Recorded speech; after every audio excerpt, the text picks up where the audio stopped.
Greetings to you. Greetings, greetings and welcome. Welcome to Uncensored Guyana. I am Dr. L. Prasad. That is EL. I'm Dr. L. Prasad. I'm updating my initials from time to time. But I'm Dr. L. Prasad.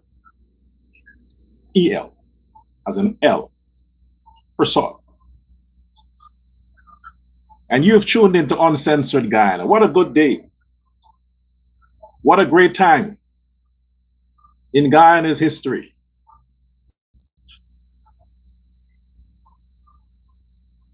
One second.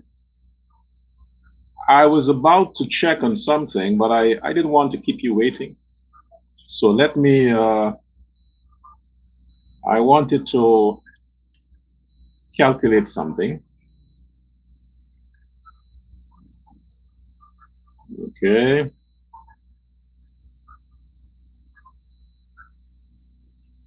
Yeah. Happy 34th. Let me write it. 34. Happy 34th anniversary, Independence anniversary, Guyana. Happy 34th Independence anniversary to Guyana. It was 34 years ago that Guyana became an independent nation. 34 years. 1992 to now. 34 years, right? So congratulations to all Guyanese, those in the diaspora, those in Guyana. I want to extend my heartfelt congratulations to all of you. Guyana has made it 34 years since Guyana gained its independence from the worst tyrant, the most destructive force, evil unmatched anywhere, parallel to the Holocaust that the Jewish people faced with Hitler. The period that Guyanese never thought they could have seen in their lifetime. The period that has resulted in many of you watching right now in the diaspora around the world. That period to which I refer to was responsible for you running from Guyana, escaping the slavery that you were in at the time, your family. That period that you never thought would be over. You thought it would have been perpetuated into infinity, that at no time there is no end in sight. There was no light in that dark tunnel. That period where even to today, many of you can't bring yourself to the reality that that period is over. As of 1992, Guyana found her liberation. Guyana was free, really free, free at last. Free at last. Thank Teddy Jagan. Guyana was free at last. 1992. That's when the independence of Guyana was won. When Dr. Jagan took the reins of power from the evil of the then dead demon king, Forbes Burnham. The worst period, worst than when the British had it. When the British had Guyana, those were some good days. So the independence that we should be celebrating, it's not 60 years, it's 34 years. And the champion of that independence is only Cheddi Jagan, Dr. Jagan. He's the only man who deserves the credit for the true independence of Guyana. So that today we can experience real democracy. From 1992, democracy was restored into Guyana. The British handed over a democratic nation, a democratic system, but that system became a communist dictatorship under the Demon King, the man that Campbell wants to emulate, the man that embraced a fugitive of American justice, Rabbi Washington, the man that protected Jim Jones, the man that killed Walter Rodney, the man that imprisoned Cheddi Jagan, the man that slaughtered hundreds of our ancestors, Indian and Afro-Guyanese. Cheddi Jagan delivered Guyana with the help of the Supreme Being into the era of real independence. So today, the flag raising ceremony that was yesterday, and I want to attribute a thank you to those in power for not acknowledging the fugitive offender who turned opposition leader at such an auspicious moment, a sacred moment in time. I don't know how the hell he was invited, but the point is, the fact that he knew he was not acknowledged, I want to say power to the people that he was not acknowledged, because Azruddin Muhammad is on the same level as Rabbi Washington, a fugitive cult leader that was protected, endorsed, and promoted by Forbes Burnham. And he had the backings of the PNC, the Burnham PNC, the racist, demonic, sadistic PNC, Rabbi Washington. And today, 2026, as we celebrate independence that Dr. Jagan brought into Guyana, don't forget that we have a similar situation where we have a fugitive offender, just like Rabbi Washington, that is protected by the PNC, that is promoted by the PNC, and that has been helped by the PNC, Azruddin Muhammad. So we are thankful that today we can say Guyana has come a very far way. The fact, I reiterate, I want you to get this, the fact that Azruddin Muhammad, a criminal, the inciter, somebody who is pushing the nastiness of the ghetto, dividing or contributing towards division of the country, that he could run in an election, gather 16 seats, allowed to be sworn in the National Assembly, take up the seat as opposition leader. That demonstrates the purity of the democracy that Dr. Jagan reinstalled in Guyana. Had it been for the PNC, in no fucking way Azruddin Muhammad could have even stepped on any ballot paper, because the PNC is still the PNC that was run by the Demon King, Forbes Burnham. And now they're trying to resurrect the spirit, the ghost of Forbes Burnham. And Campbell, the now leader of the opposition, PNC, wants to invoke, he wants the spirit of Burnham to possess him. He wants to inhabit the spirit of Burnham so he can execute the same mandate that Burnham unleashed on the Guyanese people so many years ago. Campbell wants to implement that in 2026, the age of AI, artificial intelligence.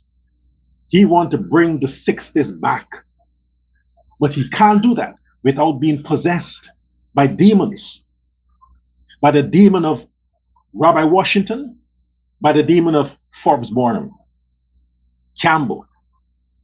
So he keeps Aubrey Norton close by, and Aubrey Norton represents the obia of Rabbi Washington.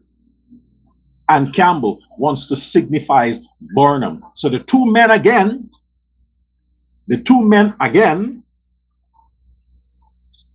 is unleashed on the Guyanese society. We are independent from that bullshit, thanks to Jagan. 34 years. Happy anniversary to Guyana, Guyanese all around the world. 34 years.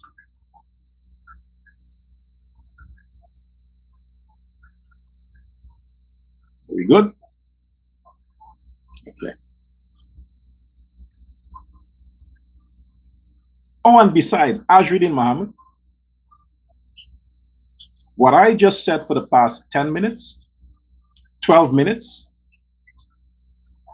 without looking at the script, it was all written down. And it was written down just like an hour ago. I memorized it. And I just, not lip sync, I spoke it without reading. That's the genius of the PPP people. You follow the PNC, then you're stupid just like they are. You're dumb, you're stupid just like they are. When you embrace Chedi Jagan, you speak like Jagan. You articulate like Jagan.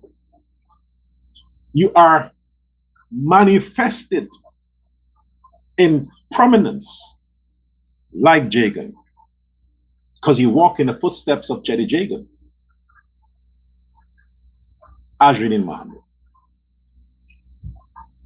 So you were not acknowledged. That's a good thing. It means that the system is correcting its mistake of allowing you to be sworn in the first place. They're correcting their mistake. Thanks for noticing that you are not relevant. The only people who can keep you relevant is your social media platform. You have a lot of followers. Money buys a lot of bots, you know. You have the amount of money, you can buy a lot of bots. You know what bots are?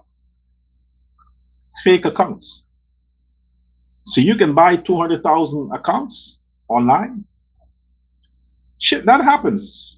Don't think we don't know. That happens. I could have done the same, but I don't have that kind of money to spend, because you got to do it via the dark net. They can even sell you 1 million accounts, legit. When you look at the person's social media, you see, wow, there's a lot of followers, but half of them are bots. Also with views, they can generate that for you. I know how the thing works. Every platform, there are bots for sale. Okay? But you matter to them, the robots. And to Amanda Walter Desire, you matter to her. Yeah, she's what you would consider a junkie for photos, an attention junkie. She likes the attention. But you have to understand something, Miss Amanda, is that women, after a while, they phase out. Men look better with age, not women. So makeup don't always do the job. You got to watch that. Don't overdo with the makeup. Damages your skin eventually. And you got to be careful shaking Ajridine's hand because energy transfers from one asshole to an opportunist. And before you know it, they might liken you to Odessa Primus. Yeah, he's been hugging a lot out of that lady. What's it with the Odessas? All the people that I know that are obese, as in they have the disease of overweight, most of them, that's their name, Odessa. It's as though their family, when they gave the name to the baby, they're projecting that this child is going to grow a life of being obese. So instead of waiting for people to just give them the name, they're like, you know what? Give her the name. Oh, she's so chubby. Such a cute, cute, cute, kiss baby, chubby. Odessa. A lot of Odessas, that's the name, and they're overweight. Gastric bypass can't really help. It takes discipline. You have to reprogram your nose so you can be rewired. Somebody got to hypnotize you, Odessas. They got to hypnotize you and allow you to think that when you smell junk food, you're smelling carcass. And when you smell food in the kitchen, vegetarian food, that's junk food. That would take hypnosis for them to put you in that kind of trance so that whenever you drive past KFC or the Chinese restaurants and you get that smell, you're like, oh my God, that smell disgusting. I can't understand people eat that. That's the result you want.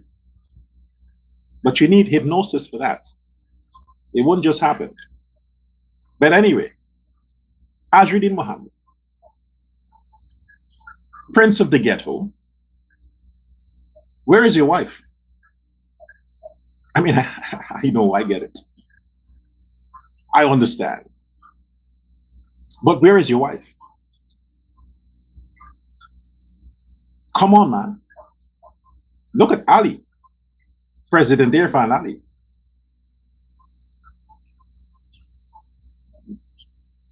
She's always there. I mean, you can understand why. Because she knows that women are always hitting on her husband, the president. After all, I mean, the bitch smelly smell. I said it. Today is Independence Day for me. So I'm independent enough to say the bitch smelly smell. She and her girlfriend, the one that claimed that she, you know, dreamt up a baby for the president's wife has to protect him from bitches like that. So everywhere he got to take her along. She's demanding, hey, I'm the first lady. And you know what that means. I am first. Let them ladies know that. What about you, Ajruddin? What kind of example are you setting for your followers? You never walk with your wife. Is she that bad looking? I mean, she had a case with an accident where she caused the death of a family. Is that why you're hiding her from the public? Because justice wasn't served for that family? But despite all of that, you are the opposition leader now. Don't you think you need to walk with your wife? I mean, you can take off the hijab. I mean, your sister don't wear the hijab. I mean, why should you pressure your wife to do it? You're not a real Muslim. You're not a practicing Muslim. So what's the cultural religious thing? I mean, is that a Muslim thing that your wife can't be with you? I don't think so. You need to give Odessa a break or tell her, hey, bitch, give me a break.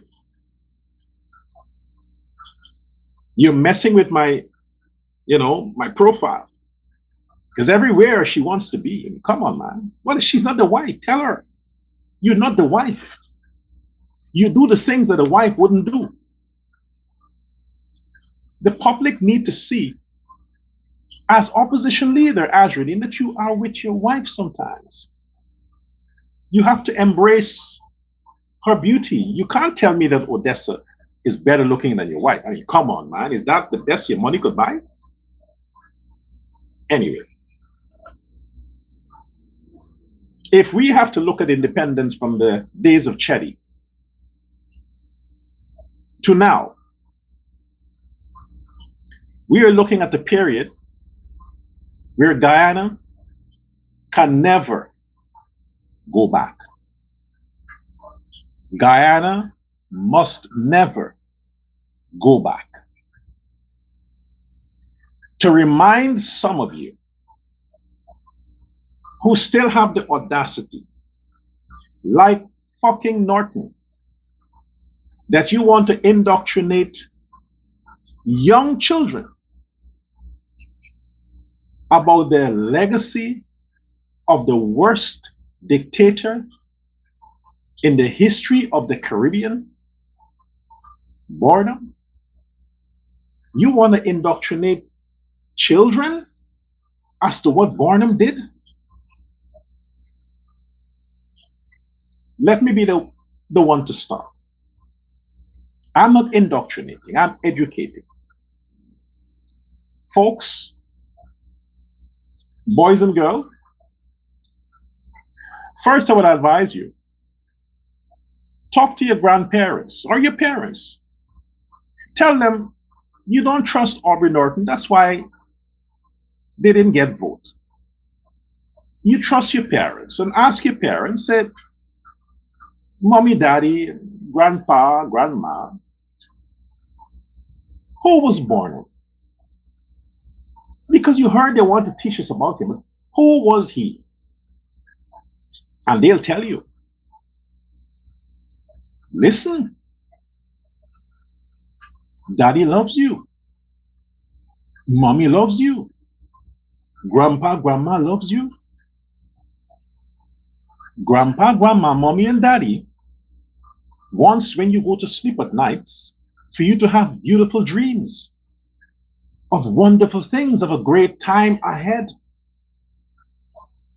But while mommy and daddy don't want to cause you to go towards others for information, trust mommy and daddy on this. If we start to tell you about who this man they call Barnum was,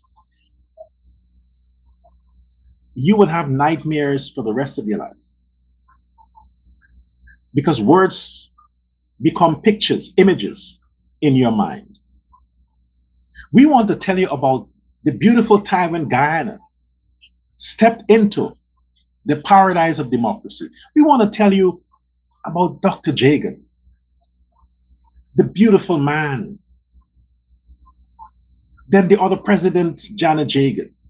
We even want to tell you about the man who helped Guyana, who helped to deliver Guyana into democracy, Desmond Hoyt. But Desmond Hoyt, who did his best to correct the pain of Barnum, if it was up to the blacks, they would have assassinated him, because they were accusing Desmond Hoyt as being Desmond Persaud, as being a black Uncle Tom, as hating black people, because Desmond wanted to unite Guyana and to say, hey, I am not Barnum. I want to do better. Desmond wanted to bring everyone into what can be a united Guyana, one nation. But the people who were bent on keeping Guyana under the slave flag of Barnum, they were against Desmond Hoyt.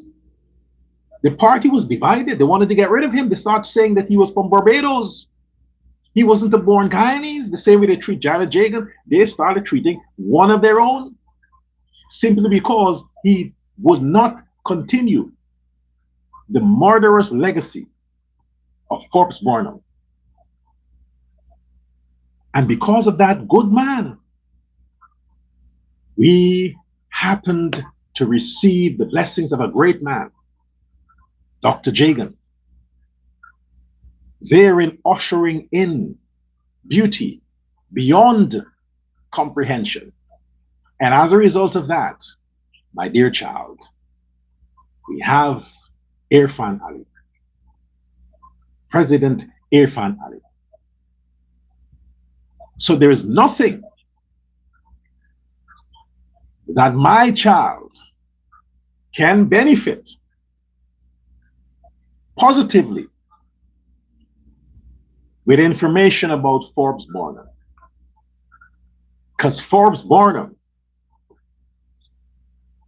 was not just the worst human being, he was the worst black man, the worst Caribbean man, and his obia was ridiculous. But the obia only worked on black people. It worked on black people, and he kept them. One of the persons who helped him with obia is Rabbi Washington. Kept the blacks subjected. But thanks to Desmond Hoyt, he rid Guyana of Rabbi Washington. Desmond Hoyt freed Guyana of that evil man, sent him back to the US so he can face justice. The same way today, our great president Irfan Ali will send Azrin Mohammed away to free Guyana from the scorn, the stench of another potential Rabbi Washington, so that Guyana can continue to have the love, beauty, the peace, and the longevity that our great Lord and Savior Chedi Jagan envisioned for Guyana. We have that today in Irfan Ali. Nothing in the past, before 1992, can help any aspect of Guyana's future. We need justice. If we have to refer to before 1992, we need justice. The same commission that we had, thanks to the PPP, to investigate the death of Dr. Walter Rodney, we need a commission like that to bring a closure to the deaths of the many, many Guyanese who were massacred, mutilated, their properties confiscated, their monies stolen, their wealth taken from them, from Forbes Barnum by the hand of his cronies. We need that kind of justice. So this independence, 34 years, must usher in accountability for what Forbes Barnum did. And whoever has to go down must go down. If I had my way, I will remove the monument that the PNC has of Barnum there, like if he's some god immortalized the man. They go there every year when it's his birthday, the whole ceremony for a demon. I would bulldoze that shit from there. Where they put Barnum, they put him in the ground, they put him there. I will bulldoze it. I would clear the area. He is not a man that you need to immortalize. He's a demon, a terrible man. You hear what I said? If I had my way, I would remove every trace of Barnum from Guyana's legacy, Guyana's history, every trace. I will struck it out. Make sure it's never spoken of again because of what he did to that country, to the ancestors, and for the people who fought for that country. Chedi needs to have such immortalized, not the demon. No, I'm saying that I put it on record. If I had my way, I'll deliver justice. So, Guyana, we have been experiencing a path to progress and greatness since 1992. Chetty Jagan, Janet Jagan, Bara Jagdeo, Ramatar, Irfan Ali. We are happy that in this time, we have the right person in the right position to manage the resources that the universe made available to us. Now 6 years. Now 6 years. Imagine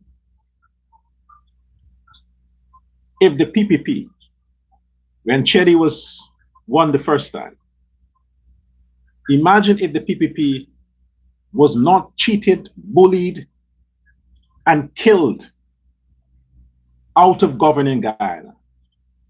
What 60 years would have looked like today? Imagine if the PNC had nothing to do with governance over Guyana, and the PPP had consistently, continuously, technically speaking, the PPP never lost an election.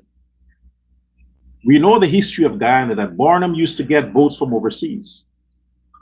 Dead people, animals, even angels used to vote for the PNC.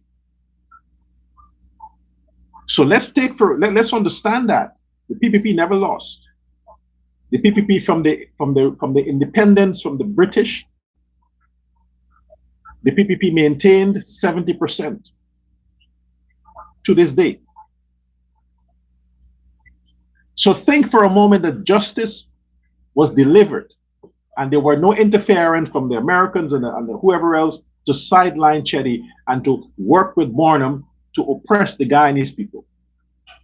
What 60 years would have looked like today? We wouldn't have division. No. We wouldn't have starvation. We won't have an issue right now where you have this wide gap between the rich and the poor. That is not today. The gap we have between the rich and the poor is not today, since Barnum time. Now it is being worked on to solve that issue.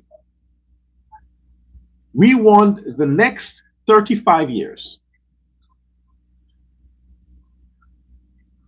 with zero interference in governance from the PNC to be within the hands of the PPP, so that what the opportunities that was missed before can be revisited now in this modern age that we have, with the resources that we have available to us, to deliver real prosperity to Guyanese. Real prosperity. We have to address this wage issues. We have to address that. I mean, come on. You are in a relationship with a man,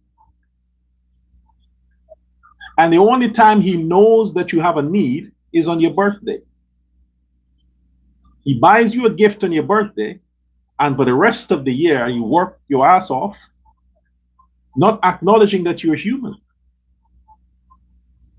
That's what a cash grant is about. You get a birthday present once a year, and the whole year, the rest of the year, you're not important. I want to see for Guyanese Christmas every end of the month, every fortnight, every end of the week. Christmas must be there for the working class of Guyana. The working class of Guyana. And whose words am I repeating? Whose words? The real savior, the true democratic leader, the true prophet, hero of Guyana. Every time he spoke about the working class, not a business class, working class. Because to Dr. Jagan, if you are a part of the working class, you're not poor. You're just misrepresented, underpaid, undercompensated, not poor. The PPP was structured to address the needs, the dreams, to create opportunities, to negotiate for the working class. What is it that the working class needs? Better salary, be it government sector or the private sector. The working class don't want handouts. They don't want packages. And some people are saying that, yeah, the cash grant would help to pay bill. What bill? What bill? Car payments? Courts installment? Some debt you borrowed? What bills? If you know what you're making from the government or making on your job, manage your life within that. Don't go create debt for things that you don't really need. And then you're justifying your need for cash grant that, yeah, it's going to help. Help with what? How the fuck were you surviving before that? You're creating needs because you're looking forward to a cash grant. And when you get the cash grant, you still don't service the debt you had. You take it and you buy a cell phone.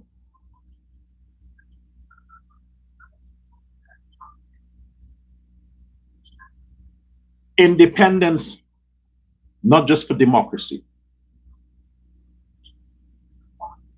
Our good President Barajaglio did his best to deal with the debt, to balance the economy, and to keep Guyana afloat from starvation. He did his best. Irfan Ali is there now to take Guyana to the other level, not another level. There are several levels. There is here, there is there, there is there. So Irfan Ali came at the right time so that he could take Guyana to the other level. You know, like if it's level 2, yeah. And what is that other level? Prosperity for the people, the citizens. That's the other level. But prosperity for the citizens is giving them sustainable jobs with good pay. With good pay. Don't be a low life and sit around for cash grants. You ain't a wife waiting for a salary at the end of the month from her husband. Those days are over. All the women that walk around today went to primary school, secondary school. Most of them completed secondary school. They got their whatever, if it's whatever certificate, they got it. If they didn't get it, in the government's fault. All right? Boys and books don't work together. Dicks and degree has nothing in common. So if you dropped out of school to run after a dick, you won't get a degree. In the government's fault. You couldn't control your pussy. So we're dealing with, if all of you took advantage of the education, just like the men who are working may have done the same, then what's your excuse? He got a job, you got a job. Why sit around waiting on cash grant? Why? Work like he's working. Manage your money like he's managing the money. That's it.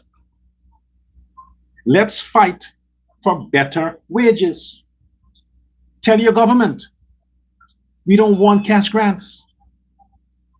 Translate that money, transfer that money on a monthly basis. Add it to the salary. If it's a 25,000 or a 50,000 more on your salary monthly, you don't want a once a year birthday gift. Fuck the birthday stuff. You know the birthdays cost money. Takes all the money you have. You don't want that. You want the next independence years and periods to come so that you can secure financial independence. We have secured political independence thanks to Dr. Jagan. We have secured economic independence thanks to Barrett Jagdeo, Irfan Ali. What President Ali now, and based on all the things he's saying, is to take Guyana to the level where Guyanese can have financial independence. And financial independence, I repeat, it's not cash grants. It's not cash grants. Increase the pension, increase the whatever programs you have in terms of shoring up the elderly, the older folks. If you want to give subsidies to parents as you are with it, because we care grant with schools. But most importantly, let men have the pride to go home at the end of their payday and show their wives, honey, we're earning. Let them be happy about the compensation you're getting. So it's worth it. All levels of jobs is important. Society was not designed where every individual can get a degree. It wasn't designed like that. If every individual must achieve a degree for society to continue, you think we'll have a society? You think anything will be get done? It's not possible. So every level of job must be properly compensated. You have a base you start with. If people want to get more, they decide how much they think they're worth, and they pursue whatever route they need to pursue to secure whatever necessary they need to secure in order to apply themselves and say, hey, this is what I have, now I'm bargaining with you. But the baseline is what I'm dealing with here. The baseline for any numbskull, it must start at a certain level. So everyone can apply themselves for labor, regardless of whatever area it is. That's independence. Pay the people properly. If somebody has to come and clean your yard because you're too lazy to do it, you must understand at the back of your head, you can't pay them less than 5,000 Guyana dollars a day. It's illegal to go less than that. Otherwise, do it yourself.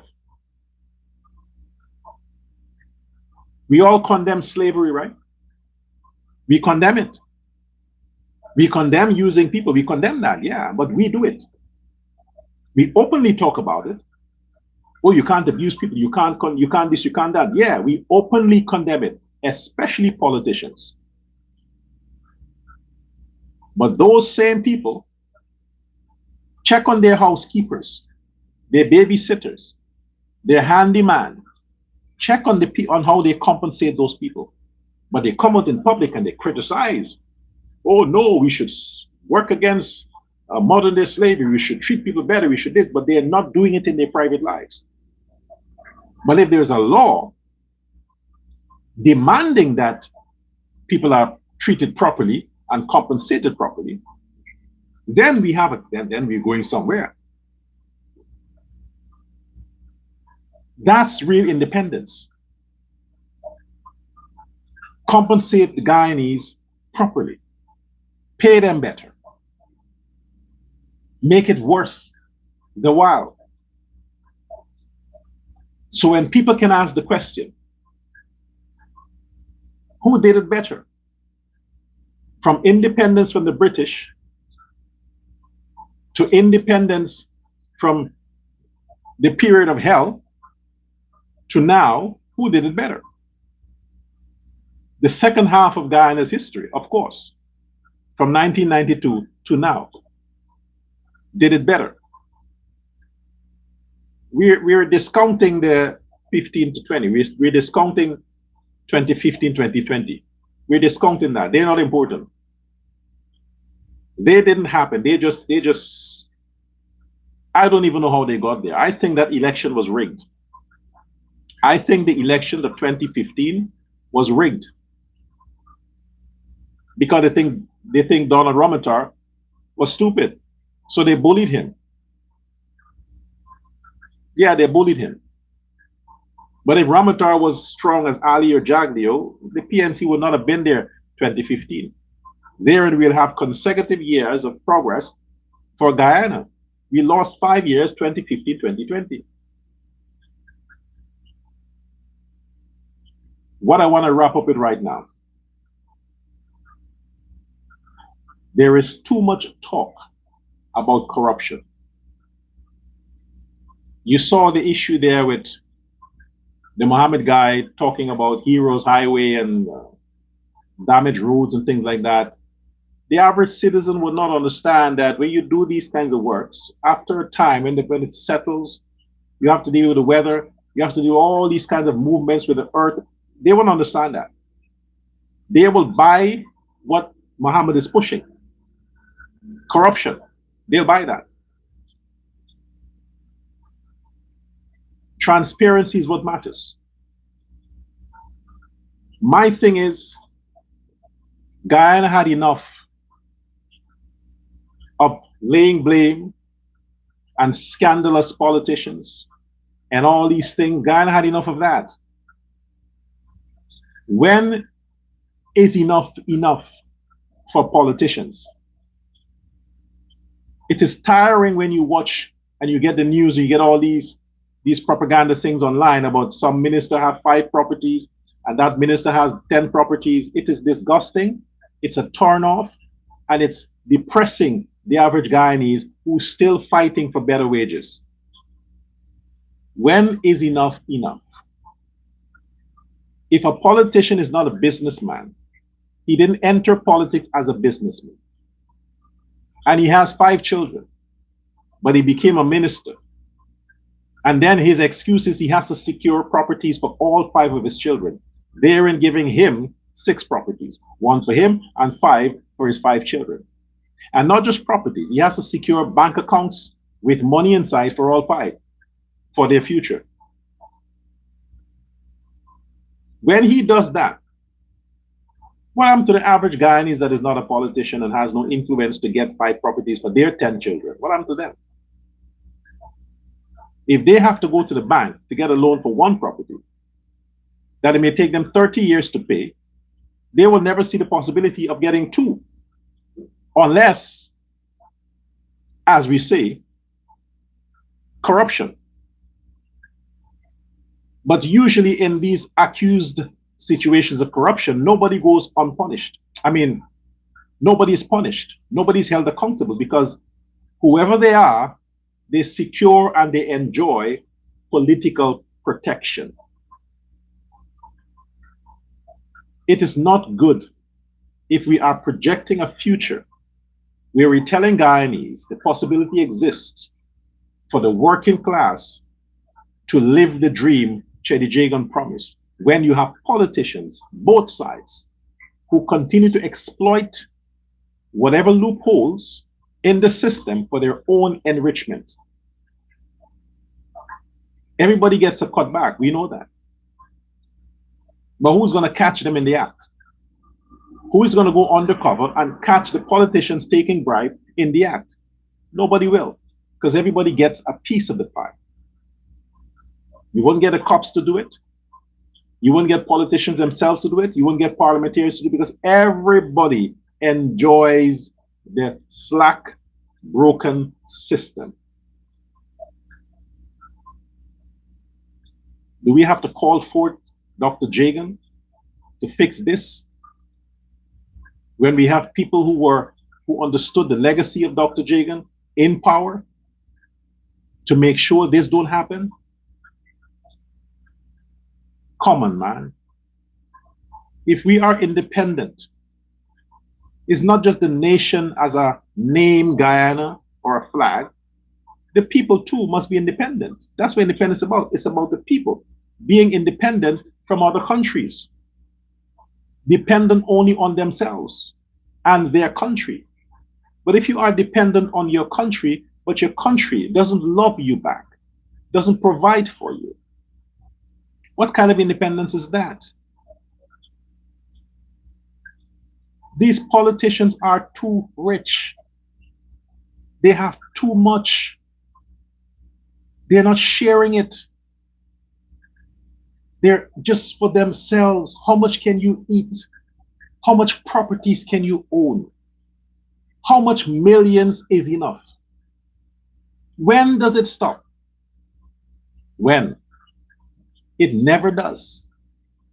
Until politicians are punished, held accountable, stripped of the wealth, then it stops.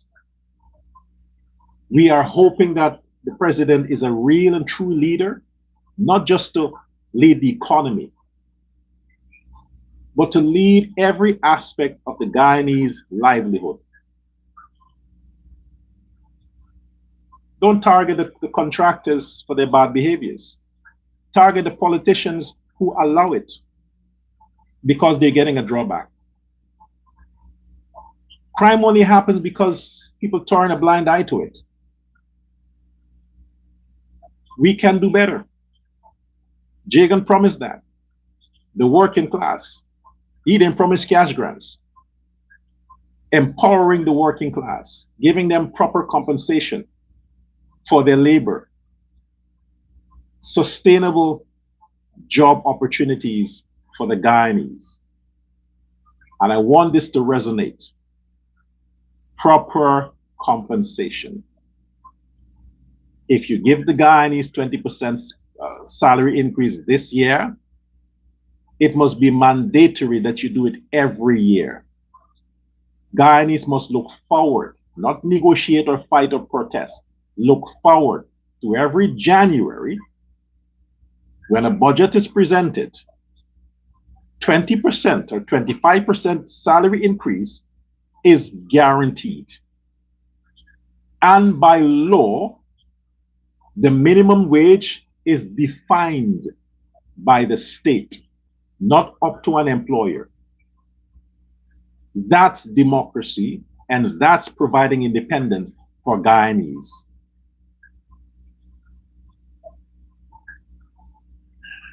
Share this live. Thank you for your attention. And until next time, happy 34 years of independence to Guyana. Goodbye now.